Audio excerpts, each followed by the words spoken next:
How's it going, guys? It's me, the Techie Gamer, back with another video, and in today's video we're going to be taking a look at another build guide review. This one comes from a guy named CoderPythonX, and his build is $500 gaming PC. So let's get into it. Starting off with his CPU, he went with an i3-6100 at 3.7 GHz. It's a dual-core processor. Now, he chooses not to be able to overclock, and I know that this is his preference, and it isn't really a big deal if you do or not, but when you're at a low budget, and especially because he has so many items that are purposed towards a later upgrade, overclocking is a worthy investment. It can be risky, however, on the beneficial side, you get more value out of the system, and you can push it farther in terms of performance. Also, this is a build guide, so you do have to assume that other people will want to overclock.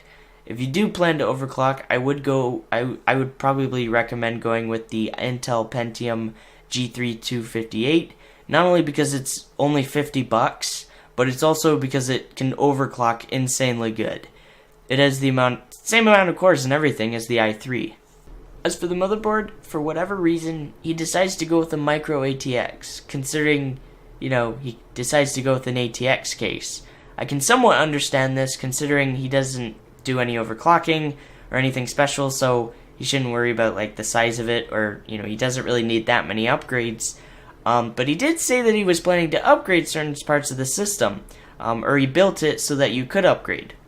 But again, I'm stumped with his logic, considering the fact that he doesn't have an SLI or Crossfire compatible board.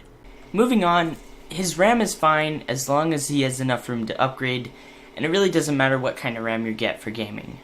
His storage is a single SSD, which is 240 gigabytes. This is kind of preference, however, on a build guide, it would be safer to go with a terabyte hard drive for $10 less. Yes, speed is nice, but honestly, if you want to download quite a bit of games, yes, it will last you a bit. However, I would save up later for an SSD, or just have a small boot drive and have a terabyte storage now. As for his graphics card, it's quite actually surprising because his budget is maintained at $500, and yet he has a GTX 960. I'm surprised at this mainly due to the fact that the cost takes 2/5 of the build's total cost. Great choice though, as the 960 can maintain some pretty decent frames and quality in most games at 1080p. For the case, this also surprised me, probably way more than the 960 did. At first, the price seemed a little unrated for what it truly looks like. The aesthetics on the case are quite something, for being only $20 for a case. I tried in every way to find out what exactly was wrong with the case, or, because it just didn't seem that $20 was really fitting for the case that was shown. But the only thing the people really had to say about it was the cable management. It's decent, but the case makes up for that with the aesthetics, airflow, and space.